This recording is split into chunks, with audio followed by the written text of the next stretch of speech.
ದೇಹ ಬಂದು ಅದರಲ್ಲೂ ಅಶಾಶ್ವತವಾದ ದೇಹ ಮರ್ತ್ಯ ಲೋಕ ಅಂತಲೇ ಕರೀತಾರೆ. ಯಾರು ಬರೀ ಊಟ ಮಾಡಿ ತಿಂಡಿ ತಿಂದು ಕಾಮ ಭೋಗಗಳನ್ನು ಅನುಭವಿಸೋದ್ರಲ್ಲೇ ಯಾರಿದನ್ನು ಉಪಯೋಗಿಸ್ಕೋತಾರಪ್ಪ? ಮತ್ತು ಏನು ಮಾಡ್ಬೇಕು ಸ್ವಾಮಿ ಅಂತ ಕೇಳಿದ್ರು ಅವರು. ತಪೋ ದಿವ್ಯಂ ಹೆರ್ಹತ ಏನ ಸತ್ವಂ.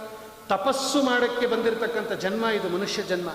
ಅಧ್ಯಯನ, ಭಗವಂತನ ಜ್ಞಾನ ಹೆಚ್ಚು ಸಂಪಾದಿಸ್ಬೇಕಂತೆ ನೋಡ್ರಿ. ಆದಷ್ಟು ಹೆಚ್ಚು ಭಗವಂತನನ್ನು ತಿಳ್ಕೊಳ್ಳೋಕ್ಕೆ ಬಂದಿರತಕ್ಕಂಥದ್ದು. ಕರ್ಮಾಚರಣೆ ಭಗವಂತನ ಜ್ಞಾನ. ಆ ಜ್ಞಾನ ಉಳಿಬೇಕಾದರೆ ಕರ್ಮಾಚರಣೆ ಇರಬೇಕು.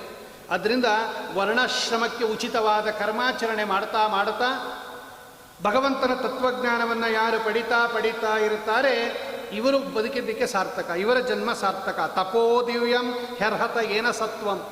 ಆವಾಗ ಒಳ್ಳೆ ಮನಸ್ಸು ಶುದ್ಧವಾಗಿ ಅಪರೋಕ್ಷ ಜ್ಞಾನ ಆಗಿ ಆಮೇಲೆ ಮೋಕ್ಷ ಅನ್ನತಕ್ಕಂಥ ಬ್ರಹ್ಮ